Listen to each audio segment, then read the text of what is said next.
There's once a politician who's desperately trying to bring balance to the high volatility of food supply in his nation.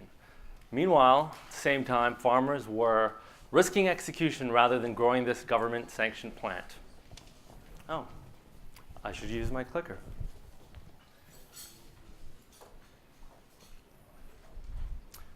That's a story about product.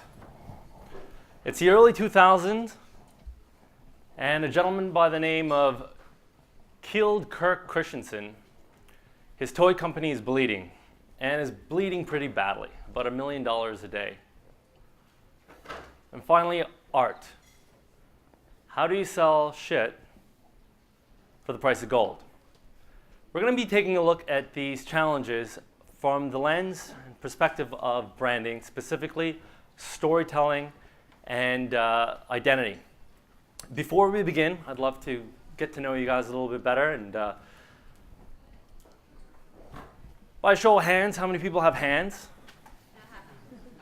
Okay, so this thing is working. How many people here are in the B2B world, serving B2B clients of some sort? B2C? Okay. The few that didn't put up their hands are either unemployed or don't know what B2B or B2C is, which is why you're here, and this talk's going to help with that. Another couple questions. How many people here like their job? How many people here love their job? How many people here don't like their job? Okay, how many people like their job but not necessarily some of the people they work with? How many people here like their job, not necessarily like some of the people they work with, but can't really put their hand up right now? Sometimes you'll get a few. You'll get a few. So whether you are unemployed and looking for a job, or you're the CEO of your company and you want to strengthen your team, maybe you want to increase your conversion, or maybe you're looking for new lovers. Branding, identity, and storytelling is going to help you. Before we begin, I'd like to set the story up by framing it. Few assumptions. We'll go backwards. Number 5, you would like to increase your conversion rate, right? Number 4, you prefer not to sell, but would rather have people want to buy. Number 3, what you have to offer is good, not bad. Right? That's important. Number 2, it's better to be loved by a few of the right people than be liked by a lot of the wrong people. And number 1, life is better when you are 100% yourself. Unacceptable, you're late. Don't bother taking any notes. I will provide a link to the material plus resources and some references. I'm going to drill down as fast as humanly possible to the lesson here, to some of the notes here, but just try to capture the overall theme. So about a year and a half, 2 years ago, our agency designed this, the marketing circle here. It came out of the need of trying to figure out the different pieces of the puzzle that clients were missing in their marketing mix. We'll work backwards. Communication channel on the furthest circle out. Communication channel are things like your salesperson, your telemarketing company, your storefront display. They're also your website, your email newsletter campaign. Anything that you're doing that's communicating with your client is part of the communication channels circle. Going inwards, you have brand assets. Brand assets are things that you pay for once, you invest in once, and you get a lot of return out of it over a long period of time. A good example of this is of brand assets are business card templates, email signatures, ebooks. Actually, within the inbound marketing, a lot of the inbound marketing strategies and techniques, a lot of the content that you create are actually part of brand assets and communication channels. They kind of hit both, which is why they're actually quite powerful.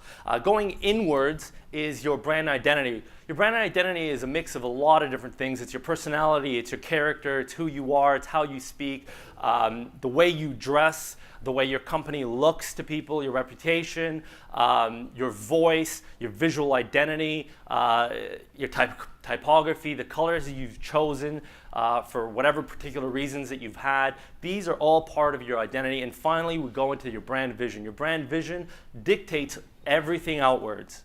Your brand vision is the core. It's who you are. It's the why. It's the why you exist. We saw an earlier slide today. Thanks, by the way. Dev did a great talk on how to do good storytelling. Sinek definitely is a great speaker who talks about this subject of starting with the why. If you haven't heard, his talk is How Great Leaders Inspire Action. It's a TED Talk, very famous. And in it, he says, people don't buy what you do, they buy why you do it. What you do simply serves as a proof of what you believe. We're very passionate about the why. When you're, going back, when you're looking at your brand vision, some clients have asked, well, okay, so you want us to invest more into our brand vision right now when we're telling you we need a new website. Obviously, what you do in the inside will reflect and will have an influence on everything outwards. But once you have your brand vision, it's a piece of, once you establish your brand vision, it will have a very long-lasting impact on who you are, your identity, and the story that you're going to be telling, and the stories that you're going to be creating. Getting to that, defining that brand vision can sometimes be a little bit tricky. Simon Sinek talks about it as the why. There's a gentleman by the name of Jim Collins who talks about it in his vision framework, and he says your vision of your company is made up of two pieces: your core ideology and your envisioned future. And your core ideology is a mix of your core values and your core purpose. Right? Not to be confused with your envisioned future being your purpose. Our core purpose at Pixel Dreams is, quote unquote, making cool shit happen. That's what we live by. That's how we dictate our decisions. Our core values. Now, just to talk a little bit about core values. Core values aren't things that. There aren't things like. There aren't fluffy words like transparency and honesty, integrity. Those aren't core values, or innovation. If you're a tech company, innovation is not your core value. It's what you do. It's a given.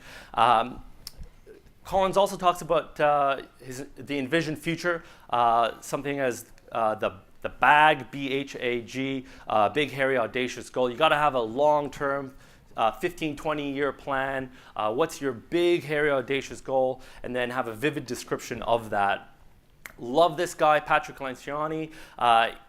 He breaks down values and he breaks it down into different categories. We talked a little bit about core values. They're essentially characteristics that are inherent in your organization and you could never knowingly violate.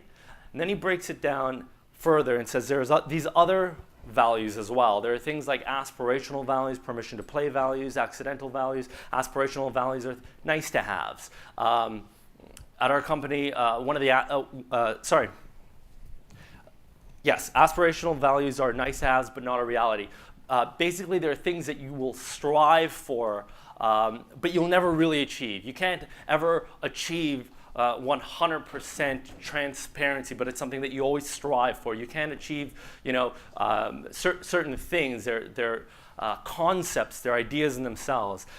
Permission to play values are things that they kind of accidentally happen. On our team, humor is permission to play values are the things that are the minimum viable product. You can't live without them. They're the entry point of your company or yourself. Those are the things like honesty, transparency, competency, but these aren't differentiators, right? And then accidental values are things that are accidental. For example, in our company, humor is an accidental value, but not to say we wouldn't hire someone that's not funny. We just happen to have a lot of funny people on our team. Here's how Lencioni breaks the difference between core values and permission to play values. Core values are most important. What is a core value? It is something that is inherent, something that is true. You don't take it up or hope for it. It's something that's already there.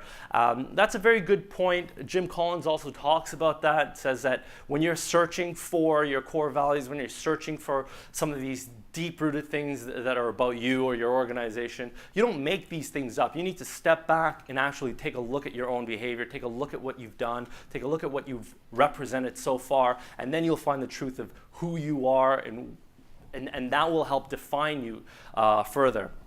The problem is that there are these other values that get in the way and confuse things and dilute the meaning of our core values. These are essentially permission to play, minimum standards for behavior. They're important, but they are not going to differentiate you. And he says, I'm not trying to take an easy pot shot here, but Enron listed integrity as one of their core values. We know how that worked out. So a little bit about us. About Pixel Dreams.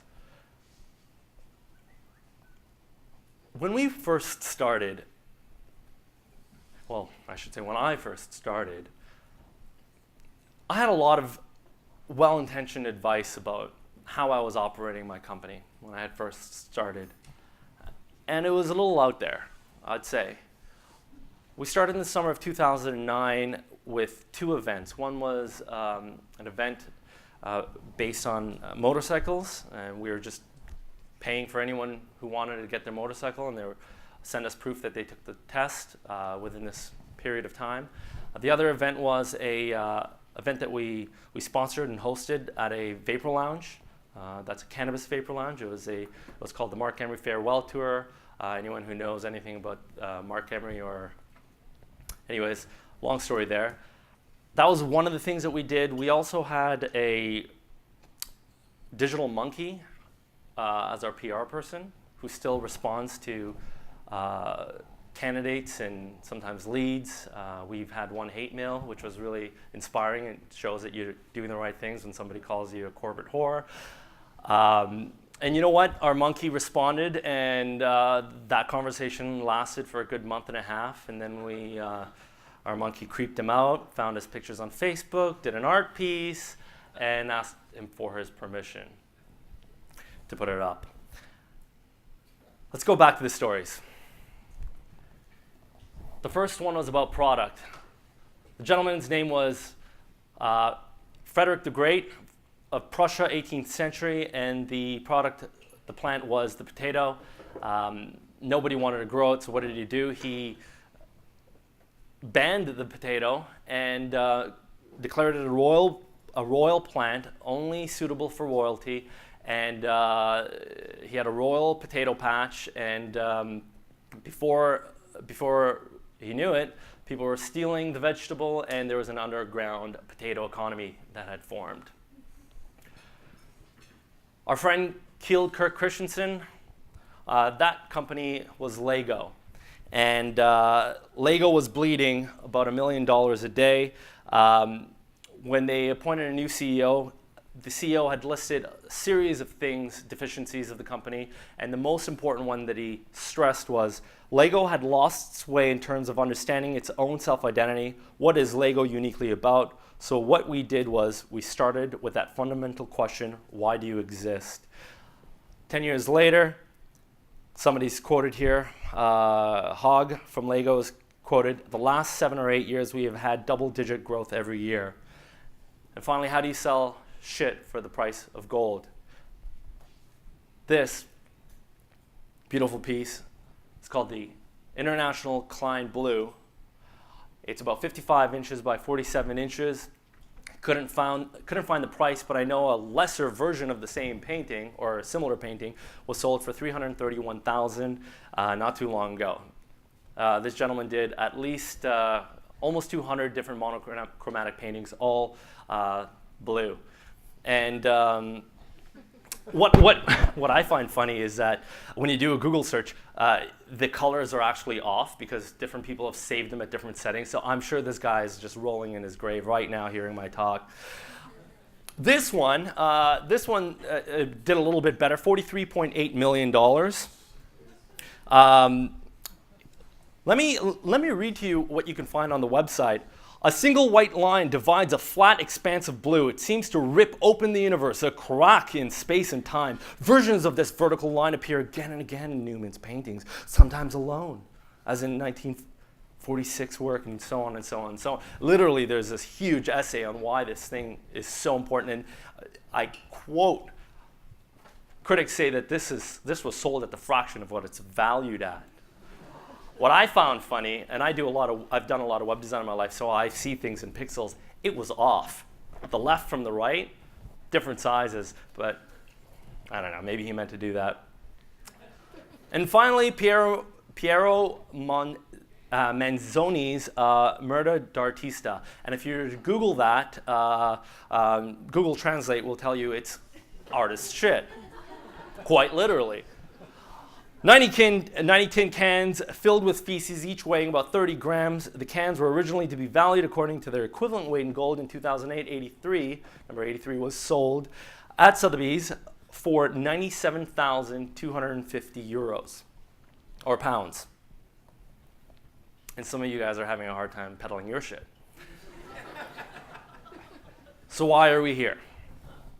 Why are you here? Are you here to learn the new A/B version, conversion tactics, testing, and I don't know. Are you here to make more money? I don't know.